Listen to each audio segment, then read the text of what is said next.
no comparisons. Okay, we are ready. Okay.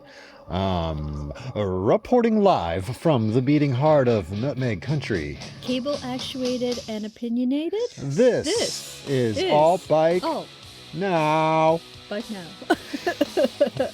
Alternative radio. For alternative cyclists. I'm Ronnie Romance. And I'm Aria Hogsett. We'll get into that interesting last name a little later, won't we? Yep. Well, folks, thanks for joining us. Thanks for joining us out here. You could hear, I'm sure you could hear the August cicadas. We are set up outside on a much sunnier day this time around, aren't we? Yeah. Boy, oh boy, have we had some rain this summer. Some torrential rains. The swim hole has never been fuller. I just went down there to take a quote unquote shower last night. Yeah. And I nearly got blown over the dam. Can't you see that headline? Blown over. Yep. Glad you didn't. Local cyclist blown over the dam. For once, it's not a driver trying to kill a cyclist.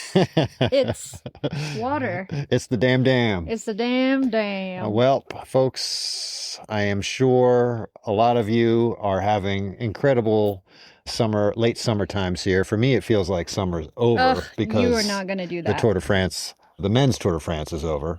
Yeah. For me, that's peak summer. Afterwards, these are the dog days of summer. Ronnie. Oh, I'm a year older also. I'm a year older than last week. This summer is a dog that still has a bite left to it. Okay. Yeah. Okay. All right. So all right. I do not like you saying summer's over. Summer's over. What about the kids that still have so much summer left? Like 2 weeks.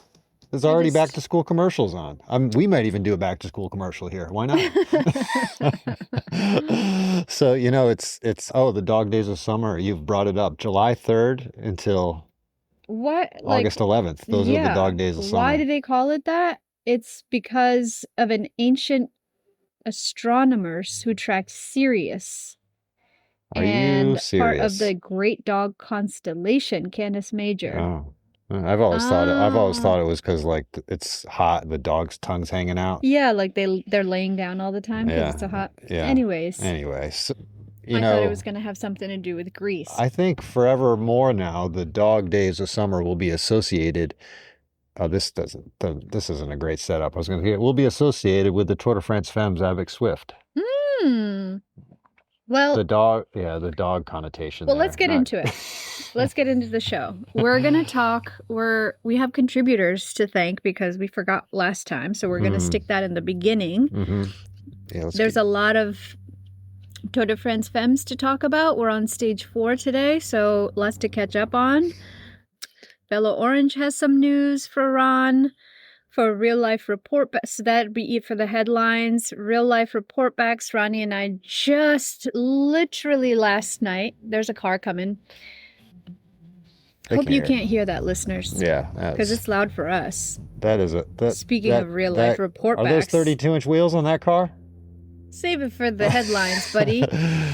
But we're gonna tell you about a quick tour that we did in Vermont. Very luxurious. Very tough for me. I think we've got a lot to talk about on that little. It was only a 4-day tour, but so many revelations. So many. One after another. So we're going to talk a bit about that and what it's like to tour one of the more beautiful and bucolic places in the country this time of year. And that'll be the big tofu of our show today. The big tofu of our the tofu and potatoes sandwich. Of our show. And then Ron will get into just a quick teaser about what he's building for Made this year. Just like 2 weeks to go, 2.5 weeks to go or something. I better get on this. Zoom it in, bud. That's life, folks. That's life of an alt cycling mogul. Always going from one thing to another. One build to another. One building to another. Yeah. So dog days, huh? Dog days, folks. Let's stop the panting and get into I like that. and get into the news, the headlines, and the hot goss here. No, let's thank the contributors first. Oh my God. Because we almost forgot again. We can't do this. We noticed that we got a lot more contributors, folks, to be honest with you. We got a lot more contributors when we mentioned them in the beginning of the episode. Hot news, hot flash. Yeah, so we'll try. But we also forgot last week. Yeah, so. Okay, all right. We have Eric Quetland. I think we might have thanked them, but thanks again, Eric Quetland. Rick Erfman. Thank you, Rick. Davis from Colorado. They were not Davis Finney. not Finney. They were pro. Hans Noodleman. Wow, what a name. Heck yeah, Hans Noodleman. And then there's someone called Campio. Campoo. Cammy Poo. Cammy Poo. Campio. Cammy Poo. I like it. That was vastly different. Cammy Poo. Cameron Garrett, thank you for your contribution. And Nick Stillerberg. Stutelberg. Studelberg. Thank you. Thanks, Jenny. Thank you, Nick.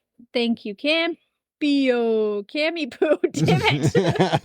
Hans, Davis, Eric, and Rick. Grazie mille. Thank you so much. Yeah, we spent a lot of ice cream money on this little tour we did over the weekend. Although we didn't get any maple creamies. No. Anyway, let's save that because we've got headlines. Right now, as we said, is the Tour de France Femmes avec Zwift, and it is phenomenal. It has been such exciting and calculated, but also kind of chaotic race so far. We're doing a individual time trial today. There's already been a huge mix-up in the general classifications because yesterday's stage, which people were saying is the first stage of people, meaning people on the Wheel Talk podcast by Escape Collective. Please go listen to them. They are much more detailed and actually know the pros. I think we're a pretty good skim over, though. I don't know that that's true because last week I was like, yeah, Pauline Ferrand-Prévot not showing a lot of strength that she did last year. Not true at all. Right. Not true. Just filled.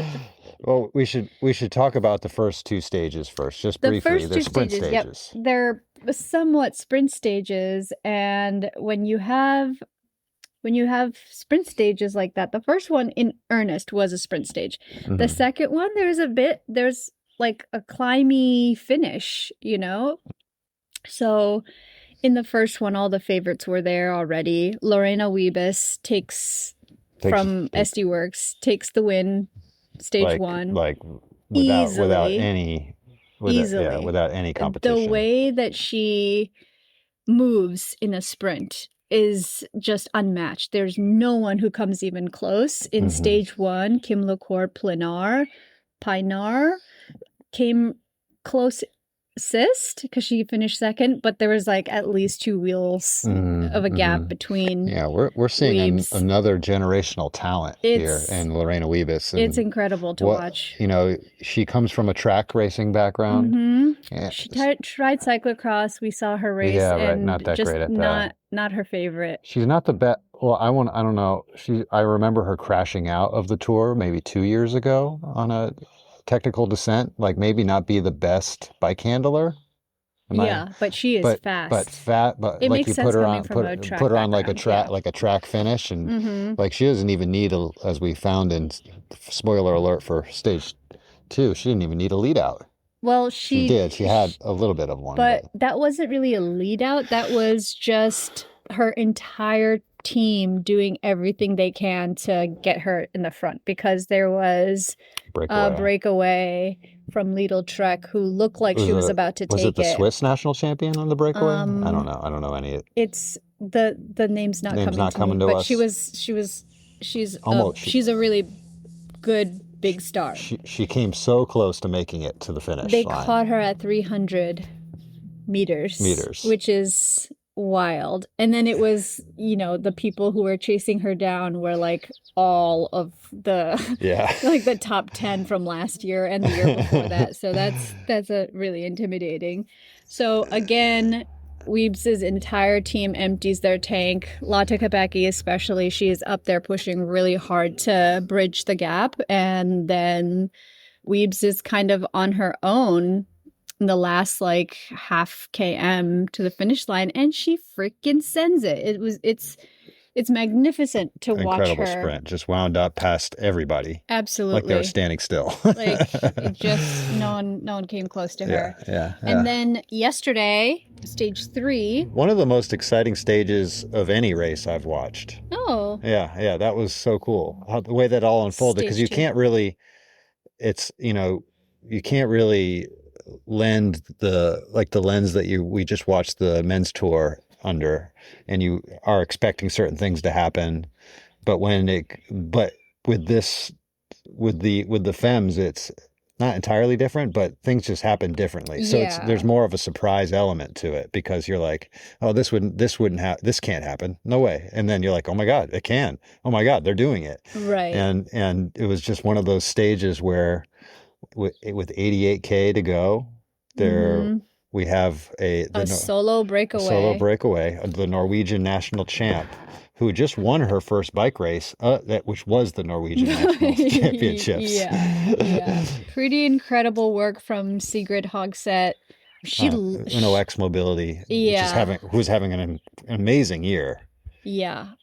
I don't know what they're doing in that team. Like, are they just doing?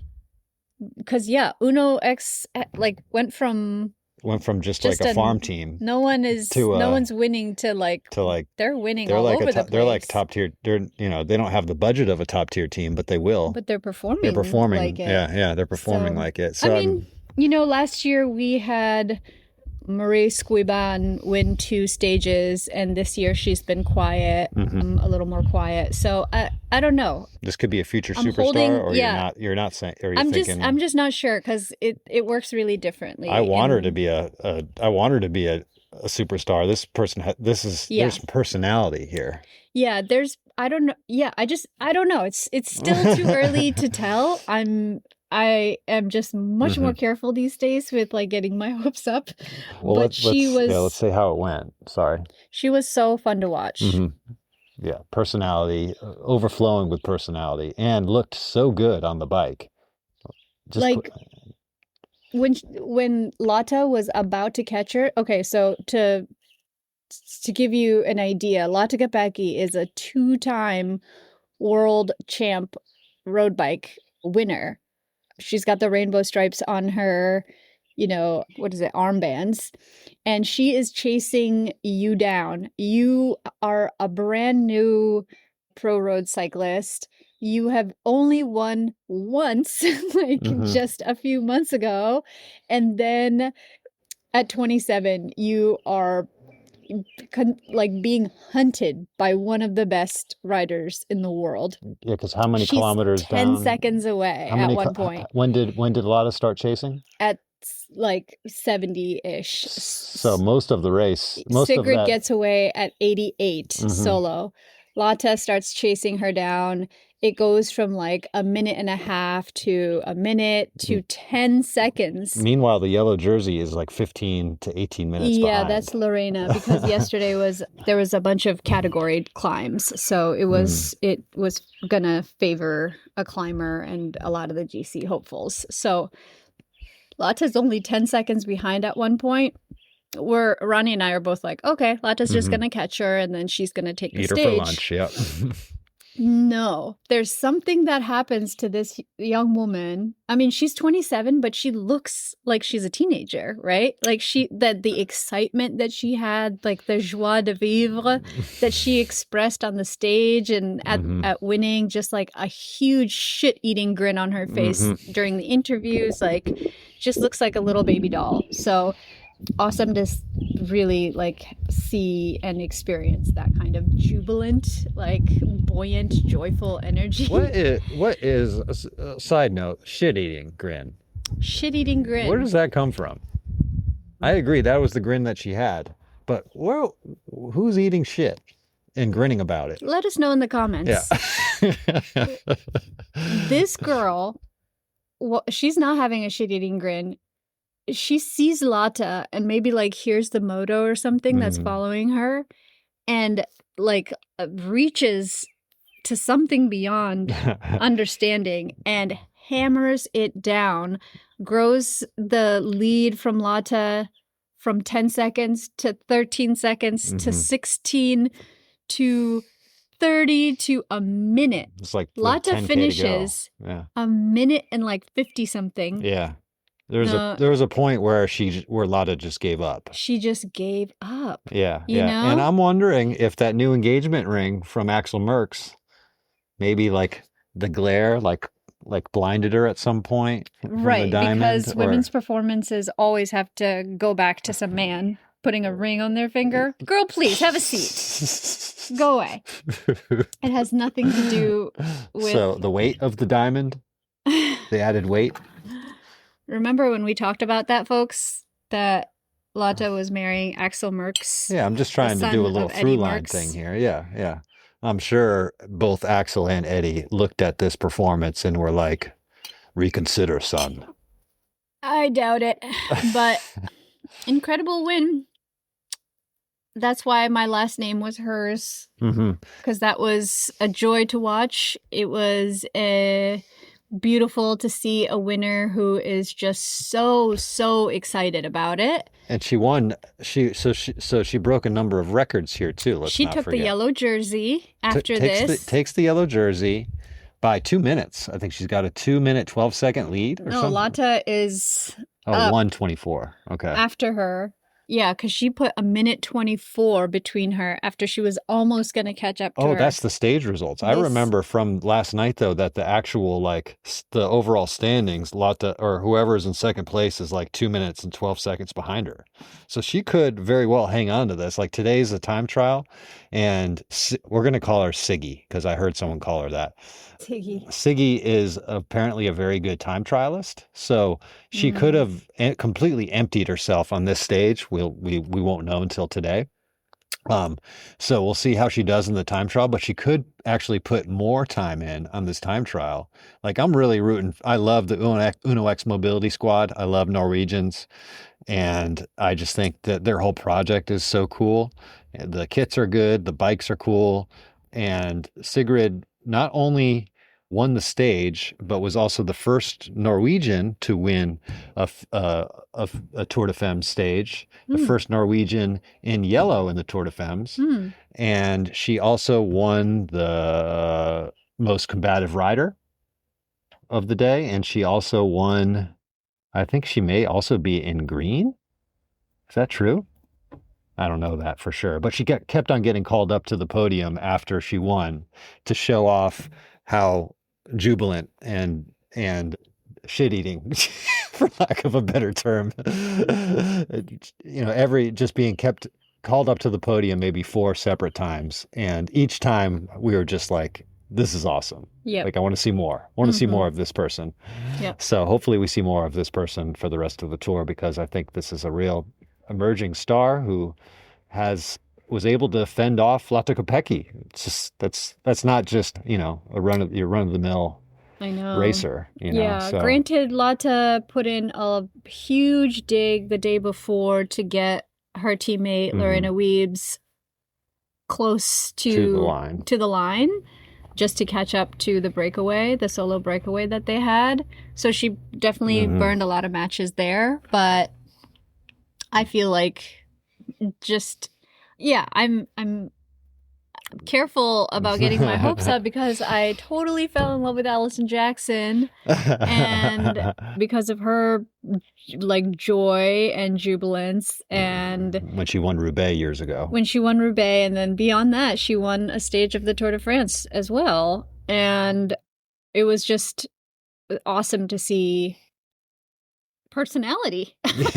Frankly, just some freaking personality. It's few and far between in professional racing, unfortunately, because these people have to be so robotic in order to do these workouts day in and day out effectively, and be so measured with their training and efforts. So it is cool to see personality in any way, and Sigrid's got bucket loads of it. For sure. And, the next time we check in, the tour's going to be over. So we'll know who the winner is. Isn't that amazing? We're hoping that, the big day is going to be Saturday, where they're supposed to do Mont Ventoux, or is that Friday? They're not sure. The rumor is because of climate change, there's forest fires. Everyone was really excited about Mont Ventoux. They might have to redirect, because there are still active fires there the last time that I checked. We only mention 5 chains on my neck. We only mention climate change because that gets more comments in the on the YouTube by climate deniers. That's It does. oh, Ron. It does. Really difficult for me to hear as somebody who worked on climate change issues 10, 15, 20 years ago. So we've got Hard so lives out here. are we able to put a cap on the femmes for Yeah, now for this let's episode? put a silk scarf on it. And That's right. wait, do you have a favorite yellow jersey? Should we do some predictions? I mean, I am such a Puck Petersy fan. Yeah. That's who I want to win on Fun Too. Like I want Puck to emerge as like the climber of the. I don't know if she's much of a, but we don't know. She's been doing just mountain biking. Mm-hmm. She's a multidisciplinary racer. And mountain biking, cyclocross, road racing, and excellent. We fall in love with her in the wintertime watching her race cyclocross. Although she's dialing back her personality a lot more these days too. So yeah, it's true. This is just what happens. They all get grinded down. Grinding down. Last week we said Kasha. We're both big Kasha fans. We always are rooting for Kasha as like the perennial underdog. Mm-hmm. She's been on the podium every single time. Mm-hmm. One time in the yellow. So my coins are still in the Kasha ballot. All right. Well, we'll have to. That doesn't make sense. Coins are in the ballot. Coins are in the ballot, folks. You heard it here first. All right. Well, who's we'll your have to see you favorite? next week. Let us know. Let us know who your favorite is. Maybe this is your first time watching the Femmes. How you liking it? Let us know. I do love the announcer that we have on the Peacock. Oh, Hannah Walker. Hannah Walker is she's just such a pro. So much knowledge. Yeah. The respect is there. Like she loves it. She gives us so much information, not just about the racers and what they've been doing off season, but she's also like, oh, those cows, those very specific cows that the broadcasters just showed us. They do have notes in front of them. They do, but she's processing and saying things. Makes all those little Phil Liggett had notes too, and he did not deliver. He's also 100 years older. There's a lot of excuses for men, but the most excellent woman announcer we have ever experienced is like, well, she has notes. Bitch, please. Bitch, please. That's me. I'm the bitch. I mean, it's just like so much comparison. Let's save this for tell them why you're mad for next time. But I'm on to you. I've got a brief little. I was just perusing the alt bike product news. Really, the only thing that came out, there's not much of a product cycle here. I think most stuff that is going to be cool that maybe we want to talk about is going to be released at Made, which would be 2.5-3 weeks away. But Velo Orange, interestingly enough, has just released 20-inch and 32-inch wheel sets.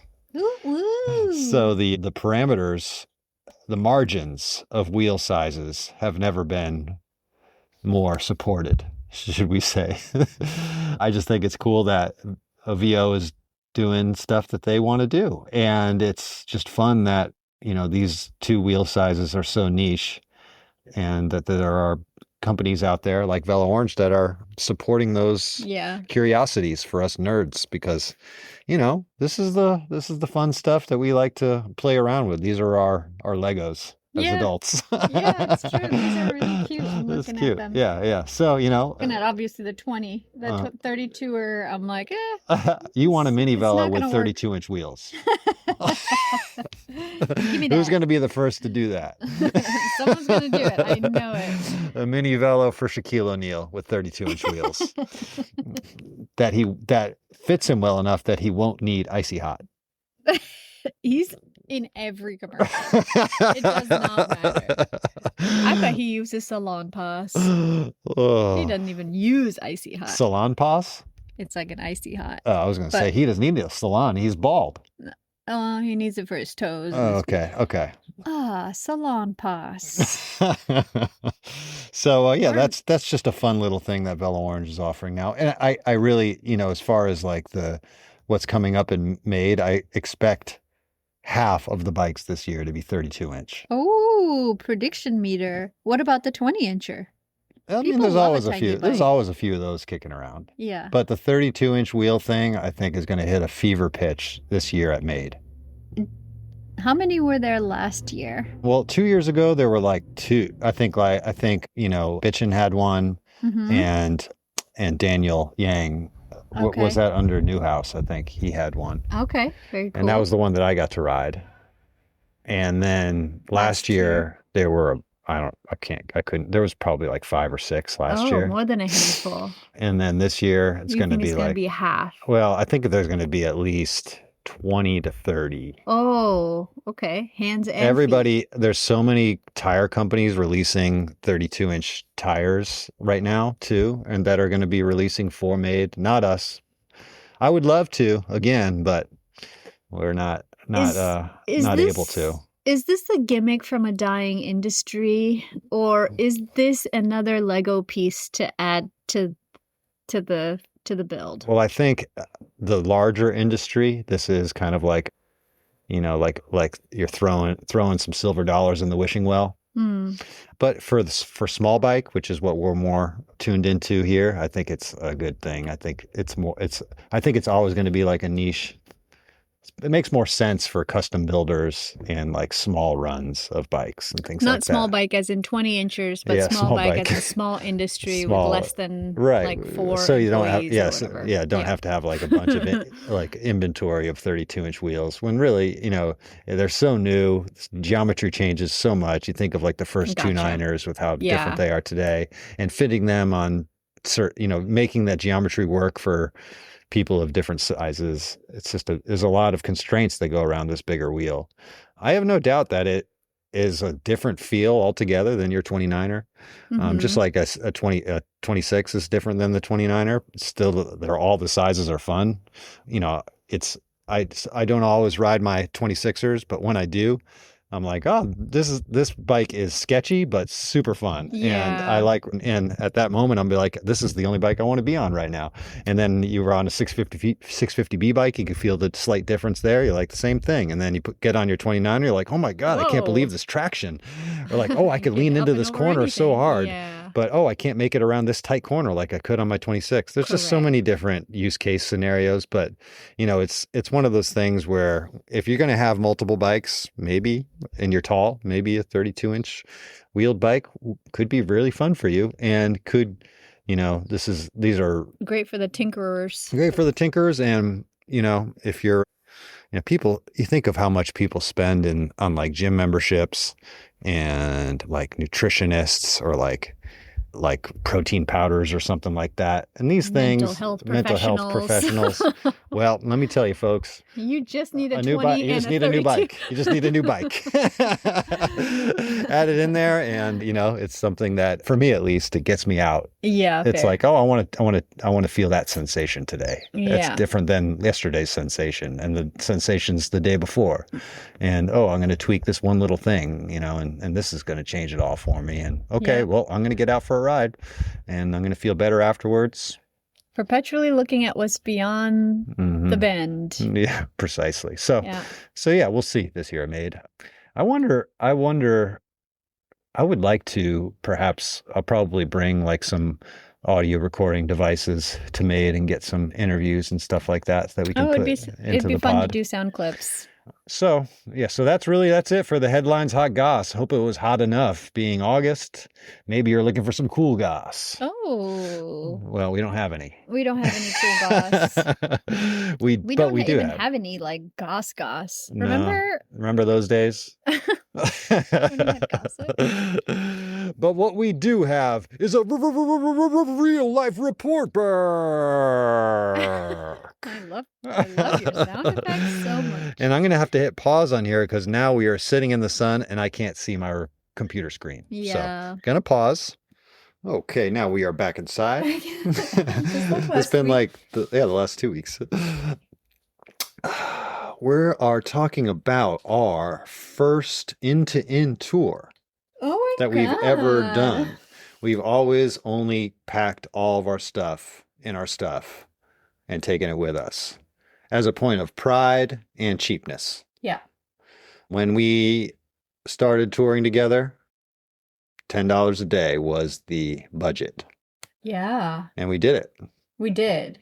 by eating quinoa, beans, and foraged greens. That's right. And if we rolled through a town and you needed a last meal, I said, we can't afford that. You can't have a burrito. You think we're made of beans? You think we're made of beans or something? We are now. We're on a fixed income here. So, fast forward, we'd always kind of romanticize. I remember especially when we went to Switzerland, when you were a Blackburn Ranger. Yeah. And we saw all these people doing the Swiss Alps bike route. Yeah. Completely unloaded bikes. A lot of them were on e-bikes. Yeah. The smart ones were. Because that's what you needed. And although a lot of hike a bike on that, I wouldn't want to. Remember that a few of those Roman passes would not want to push an e-bike up that. But I guess those e-bikes were the same weight as our loaded bikes, if you think about it. In 2017, yeah, not anymore. Yeah, but right. Yeah. So yeah, we kind of always see this like, and then staying in a place, at the end of the day can get really expensive. If you're doing 7-day tour, they're at least going to be $100 a night, and that's minimum. Minimum. Yeah. So that's already like $1,000 on lodging, which for when we were starting out was an obscene amount of money. Yeah, right. When you're working off of $20,000 a year for two people. And we were good at, side hustles here and there. I used to write for the Radavist every once in a while for tours, but that's like $300 back then. Yeah, you're camping on that budget. So not much. And during that time, it was so easy because that's all we had to think about was just riding and do we have enough for food? And if not, we're gonna go stay somewhere and get a job, save up a little bit, and then do it all over again. Classic dirtbag lifestyle. There was no needing to check emails or needing to stay on top of productions of things. I guess we were doing the bags with Swift, but it was it was only a few times a year, and we didn't have to ship. We didn't have to fulfill the orders or anything. So yeah, it was an easy time. But yeah, because of those easy times, you don't make much money. What's changed since then is we make a little bit of money, enough to afford to go on a 4-day in 3-night bike trip for my birthday. For your 46th. Yeah. I mean, 21st. We're still so young. So, yeah, I had thought about this last year and we just never did it. And this year I was like, that kind of ride would be really fun to do up in Vermont because there are so many cute inns and little villages and town and that you want to check out. And, just like the quintessential, exactly what you imagine when you think, inn to inn New England tour. Right. And Vermont is so hilly where we don't want to be lugging our tent and our tarp and our sleeping bag and our sleeping pad and our pillow and and it can be really buggy this time of year too. It was pretty buggy, wasn't it? It wasn't actually, but it's usually, I thought it was usually buggier. You get the lumps all. Oh my God, you look like you got leprosy. Yeah. This one's gonna fall right off. I know a surgeon. Yep, that full. So that full tour. We left on Friday. Well, last week I made up a route and then found a few, tried to think of I will say when I pulled you onto what you wanted to do, you were like, big days. You did say that. Well, I feel like the days were big. They were big. Even shortened days were big. So I made up a route. It was pretty much 1-to-1 elevation, which is generally what we get around here too. So didn't think much of it.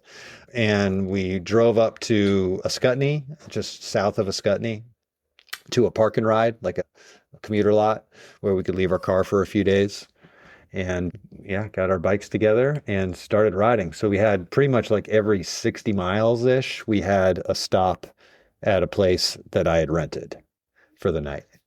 And so day one, want to just get into this? Yeah. I got the Strava file right here in front of me, and we're gonna go. You're just gonna follow along with us, folks. It'll be fun. So I don't know if you could see this, sweetheart. We get started. We reached that park and ride at 2? Two. Yeah, We it was late. still had to, 45 miles with, all climbing. yeah, yeah. This one we started And on the other side of the river. We crossed over to the other side of the river to New Hampshire and rode a mm-hmm. paved section to kind of fast forward a little bit. It was about 8 miles, and then you cross over this beautiful covered bridge that Oh, crosses the yeah. Connecticut River. It was Um, huge. Huge. I just kept being like, is this still, oh my God, it's still going. Yeah, It's still yeah, going. yeah. That's a lot of It's a maintenance beautiful covered for a covered bridge. bridge. And then almost immediately we start climbing up and we reach some, and then it's pretty lumpy the first day. There wasn't necessarily like one big climb. It just kind of lumped. And they weren't like 300-foot climbs like we have around here in East Haddam. Yeah. It was like, 400, 500-foot climbs just over and over and over again. I want to say this day was the hardest for me, and I know it was for you. We hit some roads that had 21% gradients. Oh, yeah. And it was Yeah. hot, and we were just trying to get our legs under us, I think, too. And we had already realized that we had packed too much stuff. Yeah. Like the whole fantasy with this kind of end-to-end tour, credit card tour ride is carrying like just the change of clothes to, wear in the evening if you're trying to go Go out out to and get dinner or dinner or something. something. Yeah, Yeah. yeah. But I packed, And it's summer, so you're like, yeah, yeah, oh, it's not we cold. don't need anything. And you really don't. But we packed like cold weather stuff. I packed like the stuff that I didn't need. I didn't need an extra pair of shorts. I didn't need I didn't need this long sleeve shirt. I didn't need this long sleeve base layer. All I could have done is like with that. The only thing I wore were my wool with leather chamois shorts every day. Yep. And I wore a seersucker top Yep. and Button down and that you had unbuttoned right, the whole unbuttoned the time. whole time. Mhm. Sandals, my bedrocks, so I didn't have to use didn't have to have like an off the bike shoe because it was actually on the bike also. Yeah. And that's all I needed, but I packed other things too. And I packed a full coffee setup and with an AeroPress because I was like, oh, I'm gonna have really good coffee. Shout out to Joe Redbeard, gave me some fresh beans from down in what are these? They were really good. They're awesome. We saw the Odyssey together, and Joe handed this coffee off. Broad Street Coffee Roasters. This must be Oh. in I Asheville. think they said they got it from Boston, though. Oh, from Boston. Well, it was really good. It was, even though it was a washed Ethiopian, it had a very fruit forward flavor to it. So You're gonna love it. so I brought that and along with my AeroPress and grinder and all that stuff, probably like a total weight of like 2.5, 3 pounds, and took up a pretty big, Oops. took up a lot of real estate in the bag. And yeah, we stay in a yurt that night, Mm-hmm. and we wake up in the morning and I go to make my coffee and I'm missing the little brew basket. Wah, wah, Yeah, I came wah. home and it was right on the counter here. I just didn't put it in. He was nearly in tears. Like, oh no. So make sure you pack all your coffee stuff if you're going to bring all that, because we thought about shipping it back like the next day because I was missing such a crucial piece in carrying around this thing, but we missed, the post office closed. So lessons learned. But although this isn't the first, and I'm sure it won't be the last time that I forget something. It's just crying and moving on. Moving on. So I made my own pour over in the Mr. Coffee machine they had I was boiling the water and then like pouring over on the top, and It worked. it works. I I thought still it had the tasted grinder. good. It was good. It's good beans. Even with this method, those Broad Street Coffee Roasters, let me tell you, the fruit forward shine Okay. through. So it was nice. So I jumped ahead a little bit, but we did some big climbing this day, and didn't have a lot of time to stop, so we were Hammered. like hammering to try and get to this yurt before sundown. And we found this really nice market, as are plentiful in Vermont, right before the final climb up to where we were going to be staying.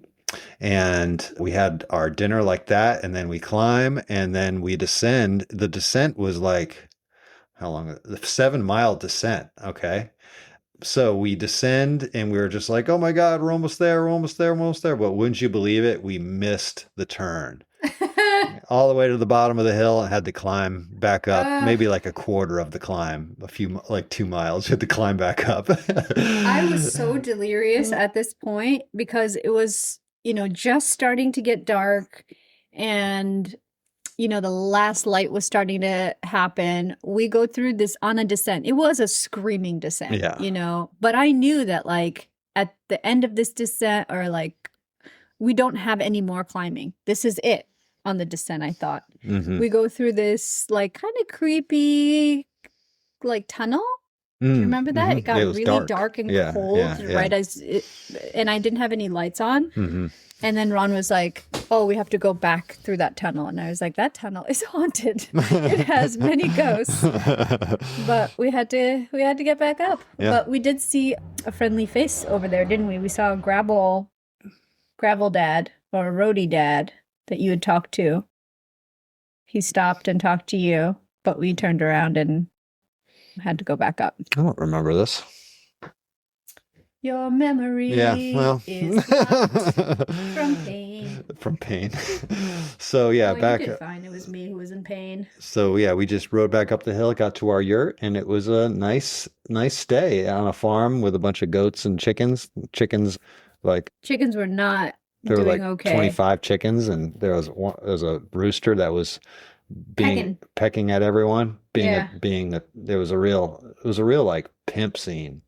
There was a few roosters. Few roosters. There was one rooster that wouldn't let these hens do anything without going through him. There's definitely a pecking order there, and like within the roosters, I saw 3 roosters, and probably like 50 chickens. So yeah, that was the overall experience. 10. 10. You like to be surrounded by all those chickens. Okay. Yeah, I like fowl. Right. So yeah, I like fowl. So yeah, good night's sleep in this cool yurt. We get up the next morning. We get a pretty late start around 11:30.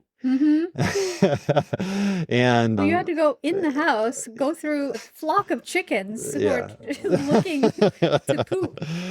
So I will. And honestly, I was pretty like burnt out from the day before because we started riding like wheels rolling probably at like 3 p.m. Got to the yurt at like 8:30 p.m. And we were climbing the rest of the time. And like I did 47 miles. I will say at this point I was like 1-to-1 ratio, and we didn't stop anywhere. It was just like heads down. We're just got to get to this yurt business. Not the best way to go about things. Because I will say at halfway through that day, I was like, maybe this wasn't a good idea. Why? Because it was way harder than I thought it was going to be. And I was already thinking, that too. Well, yeah, I was already thinking, I was like, this isn't enjoyable. Like, this is just hard. Like, the only thing we're doing is like, you're climbing, your head is down because it's 21%. The only thing that you're looking at is the road in front of you because everything is just trees. Yep. Just like the Pacific Northwest, where I don't particularly like riding either because it's just trees. No views. There's no views. Yeah, so big vista views. You're just on a treadmill, And so kind of I was feeling like that for that section of Vermont between Ascutney and the Mad River Valley. I was feeling like, this isn't not scenic. It's just like a dirt road that is like graded really well, so you could be on your road bike, but there's no scenery. It was just hard. This is just hard because it's so different than the riding we have here, which is very varied. There's all sorts of stuff to look at, and I was thinking in that context, I was like, Connecticut is so much better. Or our area of Connecticut is so much better than this. Yeah. That's the way I was thinking that whole first day. Where you're used to. And and I was like, this is just hard for no reason. Or there is a reason because it's hilly here, but I'm not seeing anything different. I think it was our expectations. I think we went into it thinking like, we're unloaded touring. This is gonna be easy. This is gonna be essentially a road ride. I think that was my problem with my mindset is like I didn't pack I didn't pack my tea, honey, milk that I usually bring because I was like, we're just gonna be I just underestimated it. I think that was my problem. Because you think because you're not bringing all of your sleeping gear, Right. like tents and stuff, that you're going to be flying. No, your bike is still heavy because you're carrying your clothes, all of your charging Your equipment, food. your food, all of the water. Like your bike is heavy. And I was It's thinking heavier that than for a like normal day for a ride. summer tour, the only weight that we would have added would have been the sleeping bag and the shelter, or a bug net for that matter. So I was thinking it's only like Pad. maybe like 2 extra pounds. Sleep pad too. Still, 3 pounds maybe with all that. So it's not like you cut a huge amount of weight off of your bike doing it this way for a summer tour. We So, definitely could have packed less stuff. yeah, but still, I don't Let's think try this again. we are going to do it again in Western Mass next. I'd like to do that one. Yeah, somewhere different. I think this was an awesome way to see a bunch of cool stuff without having to, worry about cleaning your swamp ass every night in whatever questionable body of water you could find while getting attacked by mosquitoes. Oh my gosh. Yeah, that's the thing that I was most grateful for with landing in a place every night that has hot shower and no bugs. Like, what a luxury. We don't even have a hot shower at home. Not right now. Not yet. No, we don't. So yeah, that was nice. I implore you to go to my Strava right now, or I'll have it up on the blog too, ronspikesblog.com. But I have an award-winning photo set from all of this. So I posted it all on the last day. I'm sorry. I wanted to be able to take more photos and stuff, but I was pooped. Yeah, it was good. It was kind of like early days when we started touring together, where I got really good at photography because I was always able to get ahead and set up a shot for a few minutes before you got there. Yeah. So that's the kind of quality you can expect from this award-winning photo set, folks. Cool. Okay. Ultra Romance circa 2018. By the time I'm 46, I'm going to be stronger and faster than you. Whoa. You heard it here first, Yep, folks. 6 years.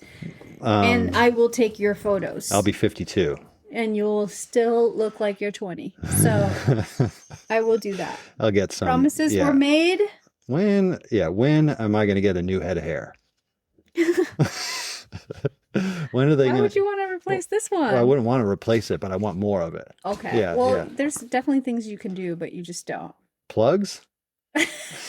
No, not plugs, like oil, like little diffusers, massagers that promotes growth. Good old Rogaine. I mean, So I implore you all to follow along with all this on Strava. You can see the routes and stuff. So we're going to move on to day 2 of this tour now. Oh my which gosh. we already were at. So we're going to kind of, we'll get a little quicker here. Let me bring up. Day 2 felt so much harder than the first day. What? For me, because it was just like there were sections of day 2 where I got off and walked the bike up some of those like gradients. Well, we should give some context here. We did more climbing on day 1. Day 1 was 48 miles with 4,500 feet of elevation gain. Okay. Day 2 for me was 44 miles. So 4 less miles over the course seems of to be a problem. 10 hours. I mean, for me, day 2 was easy and was like, because I started cutting off a bunch of dirt that I had put in there in this route and just routing us. Very kind. I appreciate it. Well, I started thinking too, I was like, well, this is what you really should be doing if you want to have fun out here. Like if you stay on all of these class 4 mountain passes, like you're going to get an experience, but it's going to be so hard. Going up and then screaming down and then going up which again. is exciting, exciting to fit in like a few times in your ride, but be nice to yourself. Like you want to savor those moments. You want those to be special. So put in some pavement, because you won't believe how like you get off of some of those roads and you're like, oh my God, pavement, thank God. Yeah. And then you get off, then all of a sudden when you're done with pavement, you're like, oh, gravel, thank God. And so you just have all these thankful moments if you route this way. It's true. And things go a lot quicker. And so with that, Strava has like a routing. You're able to route on the Strava app and then send to your wireless device or your Garmin or Wahoo or whatever you're using your hammerhead. So I was able to do that and kind of route on the fly. And we skipped over a bunch of stuff and made day 2 a lot easier than it was going to be. And I am going to bring it up here. I have 44.44 miles with 4,564 of climbing. So it was more than a 1-to-1 ratio. Okay. I think that's why it felt so hard. But also because I was, again, the expectations. Like in my head, this tour is like, oh yeah, it's just up and down. That's just how Vermont is. But we're on light bikes. We'll be okay. It's not like touring days when we were averaging 4 miles per hour doing this kind of stuff. And then I think, oh, I can stop here and take a view. We could, go get a burrito here. We could go this kind of thinking. And it was not that. Well, I mean, the first 15 miles were like pancake flat, and we did them all the way to Randolph. That's not pancake. It was pancake flat. That's not. I'm looking at this, and that's hills. That's little hills. Well, it was. That's not pancake. Well, okay, so that's a waffle. So we took pavement to Randolph, and we get to Randolph. We have lunch. And then I love going to Randolph. I love the Mad River Valley. This area I've been going to since I was 13 years old. I went to a mountain bike camp here, changed my life. No. And then Randolph is where the New England Mountain Bike Festival used to be, Pedro's Fest. So I used to go there when I was a teenager. And then right above Randolph is Braintree Hill, which is a house that Patrick and his wife Curry used to rent/borrow from a family friend, and we would stay there in the early aughts, and really where I started riding road bikes on gravel in this area, and then cyclocross bikes on gravel, and then 650B randoneering bikes on gravel when we were still just calling it dirt and gravel wasn't king just yet. Just a lot of memories in this area, and I always feel it when I hit Randolph. It's like, okay, here we go. Like this area. Also, my family generations ago lived in this area, the Wheelers in America. Yeah, because there's a lot of like Wheeler Gulch Road. So I just feel like this. Tavern. I always feel this connection to this zone, and so I love coming back. It had been a few years. I think we came through here in like 2021 or something. I mean, I had done a similar ride on my Atlantis and met you over at American Flatbread in Warren. Yeah. So I was starting to feel it. And from Randolph, we climb up Braintree Hill, which is one of my favorite climbs, and a steady, like 1,500 foot climb. And we get to the top, and we get to the old house that we used to stay at, that I always stop at and try and, just kind of pay homage to a part of me that was there 20 plus years ago. And the house was gone. And they had just left the garage. And now, granted, this wasn't like a fancy house like this. Like I remember staying in it and being scared. Like this is a haunted house, or like there's holes in like you could see like a snake is gonna fall down while you're sleeping. Yeah, it was not in great shape. But when the family friend did offer to sell it to Patrick, it was very inexpensive, and I wish that we had done it. But I don't know, whoever bought it knocked it down. Granted, it's a beautiful spot. Great view. A great view that you couldn't see before when we were there because it was all overgrown. But yeah, I had some emotions up there for sure. So yeah, that was a real, you never know what to expect. You never know in life, which way things are going to go, what pieces of yourself you need to take with you or let go. So I'm still processing that one, but it was nice to be up there with you, sweetheart, because that was very comforting. And then we descend down to the Mad River Valley. I shouldn't say Mad River Valley. I don't know what river that was, but we descend down, and then we have Roxbury Gap to get over, which is one of my favorite climbs. I met a guy going up that one who actually, we met a lot of people this day. A lot of alt cyclists out and about. Yeah. Because as I was climbing up, we met somebody at lunch in Randolph. Right. And then I met somebody just on I think it's called Carey Howe Road. It was like this old house that I had been like looking at on Zillow for the last 15 years. And this guy bought it and ended up knowing Sandy Carson, a mutual Austin friend, had gone to college in Austin. Oh, that's And funny. he was about 55 years old, had redone this house. It was gorgeous. It was just cool to chat him up a little bit. George was his name. Shout out Hey, George if you listen. And then I wait for you in that brook there. You thought I had been kidnapped. Yeah. And I come out of the brook, and then we start the real climb in earnest, which is the last 1,000 feet up Roxbury Gap, which is a dirt climb, a graded dirt climb. And I met somebody who was coming down that, who was doing the 6 Gap ride. And he stopped and was like, "Oh my God, I don't know if I'm hallucinating now, or are you really here?" And I was like, I think you are hallucinating. But it was really cool to see somebody like on the last 100 miles into a 6 Gap ride, screaming down that downhill. So whoever you were, thanks for saying hi. That was really cool. We get up to Maybe we were hallucinating. Maybe. I think we were the ones hallucinating. We get to the top, and then we descend down to the Warren store at the bottom, and then we make the short ride through Waitsfield to American Flatbread, which I first went to in 1993. Hey. And it was one of the first times I had ever tasted like gourmet pizza. It was like a brand new thing in the United States. Nice pizza. And I tried to go there ever since. It holds up surprisingly well for being one of the first. I was so... Oh, yeah. And then we met somebody at the host at American Flatbread. Was like, "Hey, I know you guys." Yeah. It was so 4 people that day in the middle of nowhere, seemingly.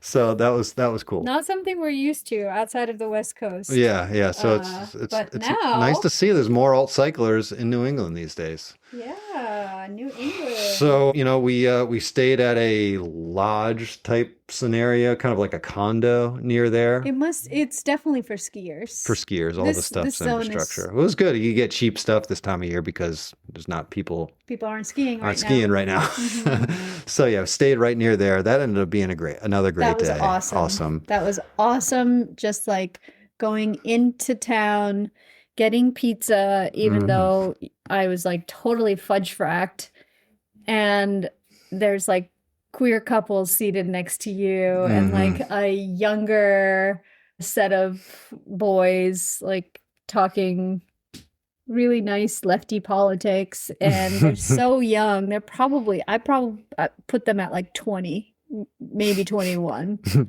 And it's just not something I'm used to in Connecticut. Is outside New Haven or something. Outside of a city, and this is like a really small town, Yeah. Vermont is Vermont. It's Vermont a whole other is thing. very like old school Democratic kind of party. So although there were other signage that I was like, oh, that's at least there's some variety up in here. So we're moving. It was Covered Bridge Week when we were it was there. Covered Bridge Week, and we saw a lot of covered bridges on day 3. Yeah, we saw a number of them, starting with we went through like 2 covered bridges a day on this tour. Yeah. We started in Warren essentially that second day. And you could see why there are so many covered bridges, because there's streams and rivers like everywhere. Well, they cover the bridges to keep the snow off because it makes the bridge last longer. Right, it has to be covered.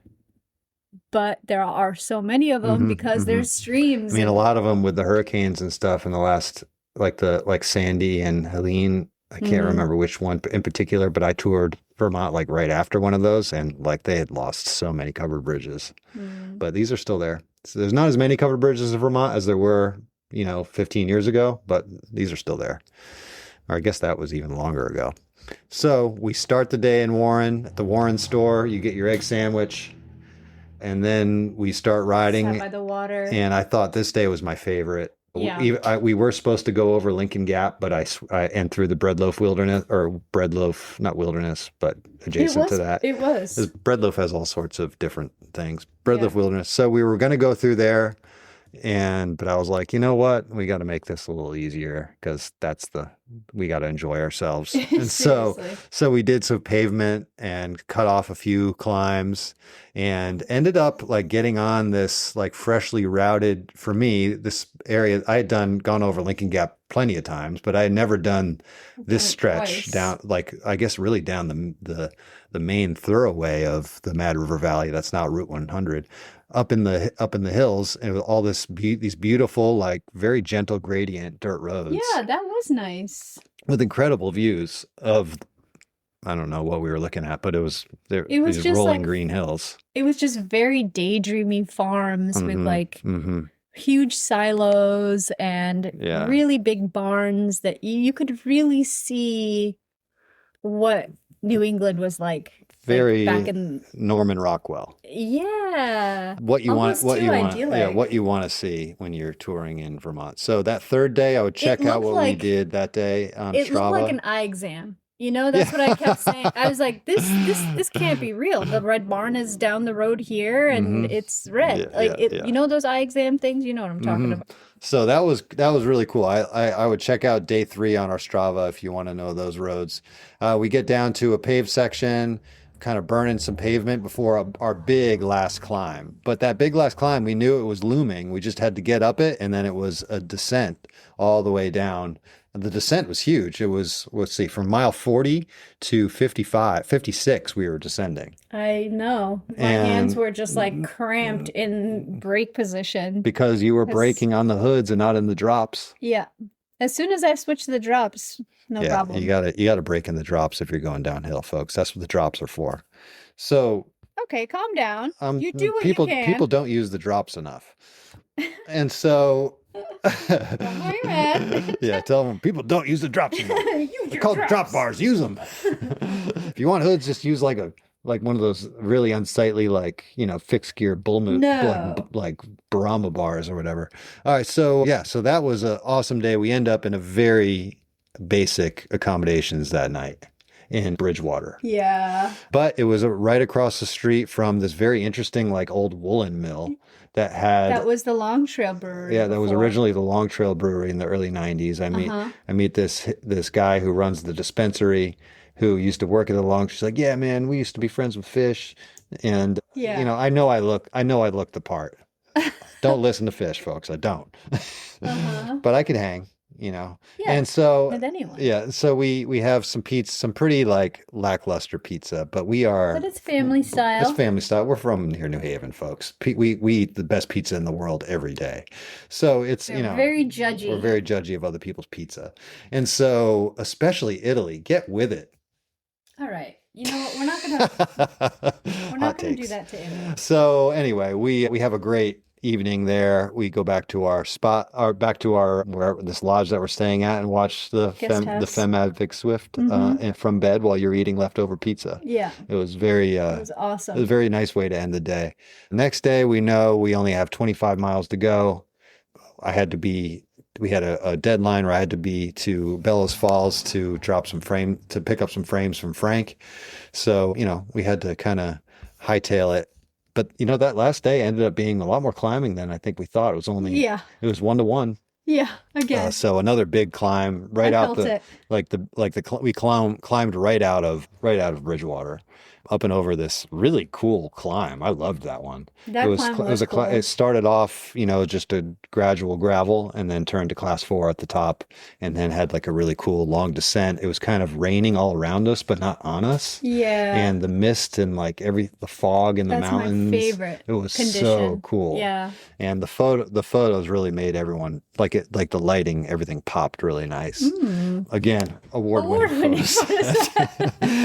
Check it out, ronspikesblog.com. Oh. And we get up to the top there, and then we have a pretty like lumpy descent to get back down to the other side. Super humid but breezy at the top. I loved it. Yeah. So as far as bags we were running, you had go through what your I was on my Alumax 2 with Ultra Dynamico Brute 700 by 43s race casing with TPU tubes, and I was riding with a claptrap in the front, and which I put all of my snack foods and stuff in, my camera, weed kit, I think that's it. Like quick reach stuff. Yeah, quick reach stuff. And then in the back, I had my coffee. I had a Fab's Chest Mini Mm-hmm.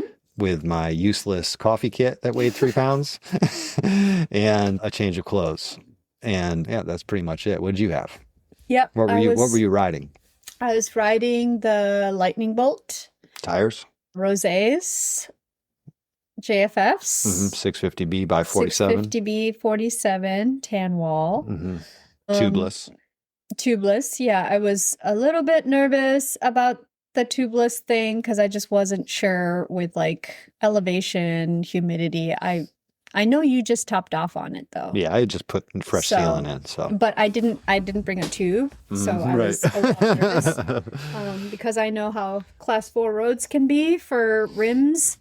But I had a Fab's Chest Mini in the front that had pretty much everything, and then I had one of those saddle bags, the butt rockets, but a very small one, the Akatanga one that I have used for 5 years now, that's still kicking.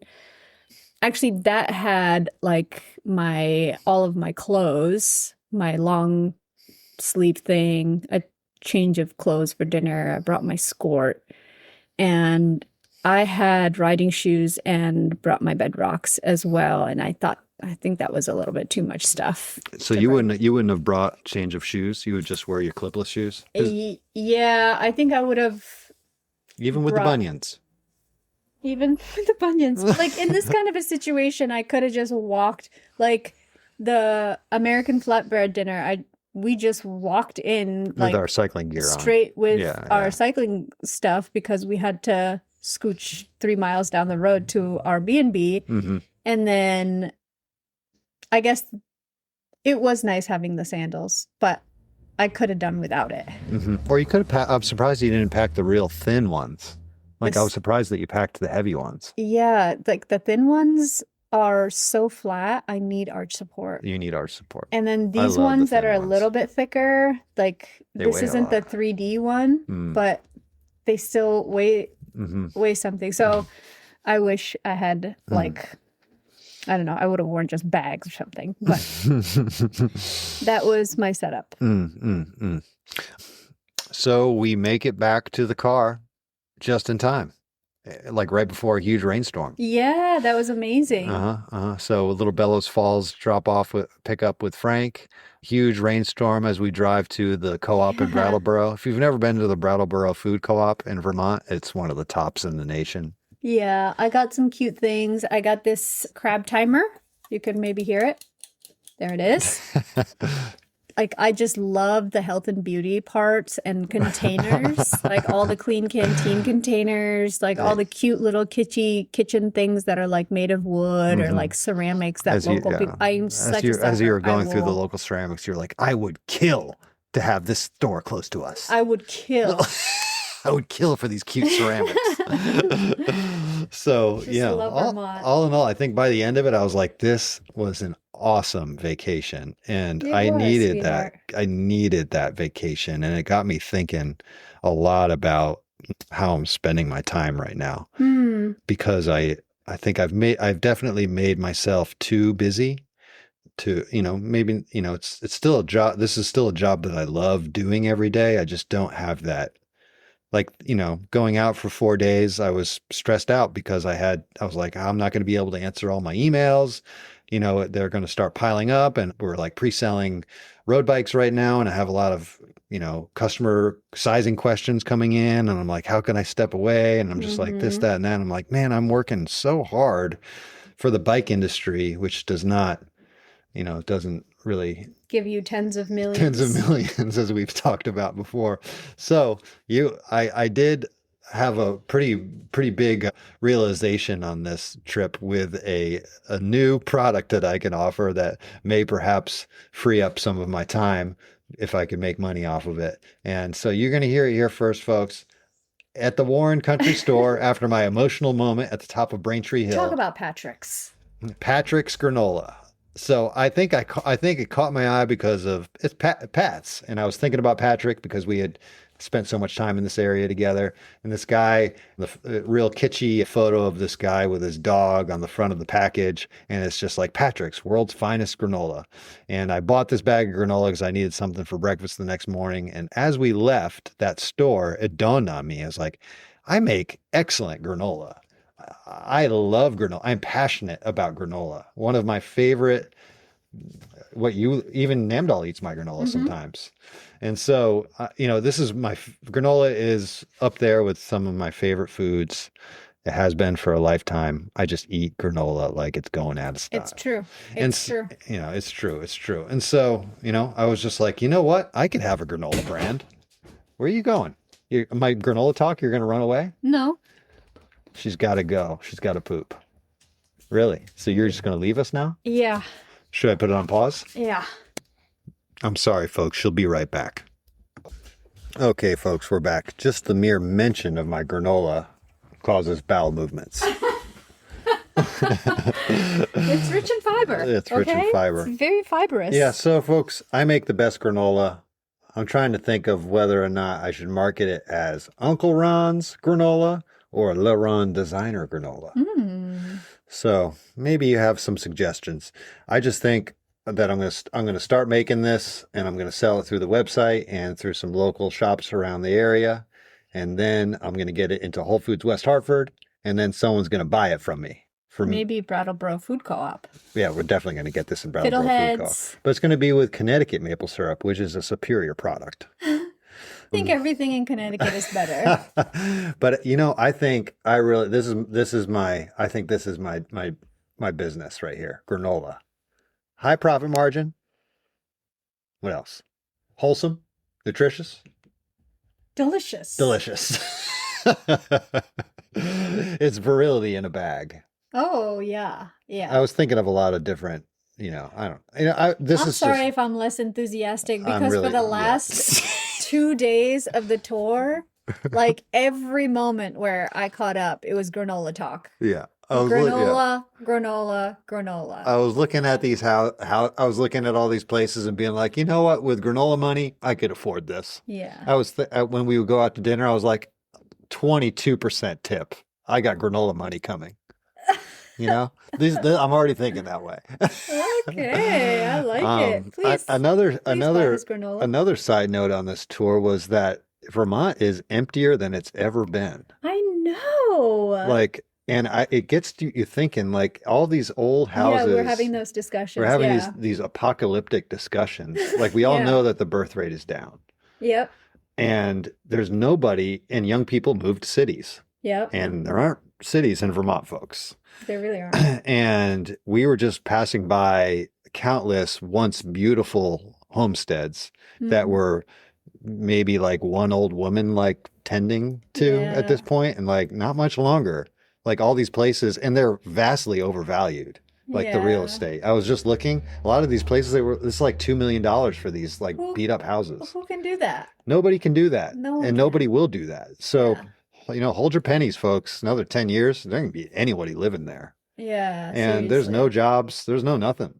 And so it kind of made me feel very fortunate again to live in Connecticut, because we get a lot of those same feelings of classic New England remoteness in our area, but we're not that far away from city centers that people aren't going to be without work and a bunch of abandoned houses and things like that. I guess, but we don't have food co-ops that good. We don't have food co-ops like that, which is a downer. But I think it can get here. I think this could be. I think this could be. Yeah.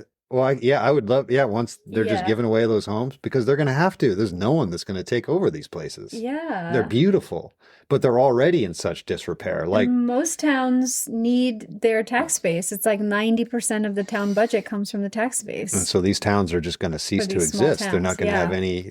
Yeah. So it's a pretty interest. It was pretty interesting because I feel like see it while you can. Yeah. See it while I can. I've been touring Vermont and visiting this area of Vermont. I mean, the Mad River Valley may be an exception because it is a touristy place, but a Woodstock, Vermont touristy place, these really touristy places that draw rich people in from the cities. are doing just Who are fine. searching for quaintness. Searching for quaintness. I guess basically us. We're rich people from the cities. No, we're No, not. we're not. But people, maybe you're that rich person from the city, and so you are supporting these small Vermont economies. Like, there's no other. Like, people get like, oh, tourism this, tourism that. Like, this is what keeps the rural places going. Like, people. Hopefully, you could do it in a respectful way. I think bike touring through these places is a great way to experience them. But, it's wild. It gets you thinking. It gets you thinking about the future, because it reminded me an awful lot of Portugal. Yeah. When I went to Portugal like 10 years ago, I encountered no young people until I went to Lisbon. Yeah, yeah. Puglia was right. It's the same thing. It's just once these people pass away, there's not going to be anyone left. No, there's not people replacing these people in the countryside. Certainly not at the sheer numbers that there once were. Just that alone. So it gets you thinking. Well, that pretty much wraps up our Vermont tour and my new pivot to granola, being a granola man. Yep. So you heard it here first. Heard it here first, folks. I'm going to get on it, start testing my recipes, but you may see it. I like the designer. You like the designer granola? Yeah. Yep. Okay. All right. Yeah, let us know what you like, folks. What do you want to munch on in the morning? A classic nutmeg country complete nutmeg country breakfast? A complete nutmeg yeah. Yeah, I don't know. Okay, quickly made preview. What are you making? I'm going to talk about this more in the next episode, because we're already deep into this one. I don't think anyone. Yeah, we just said a quick little peek. I'm doing an Allimax. It's not a 32-inch. I'm doing a 700C Allimax 2 build that is going to be as much red as I could possibly fit on here. I'll go over the spec sheet on the next episode, because hopefully I'll have some of it done. Yeah. But yeah, that's pretty much it for this week, folks. You got any parting messages for our listeners, sweetheart? Go Femmes, go Kasha. Yep. That's what I got. I'm really excited about every day this week because of the Tour de France. So catch up on it yourself, folks, and don't forget about my award-winning photo set on ronsbikesblog.com. Please check it out. All right. Well, have a great week, everyone. I love you, sweetheart. I love you too. Bye. Bye. Your light shines.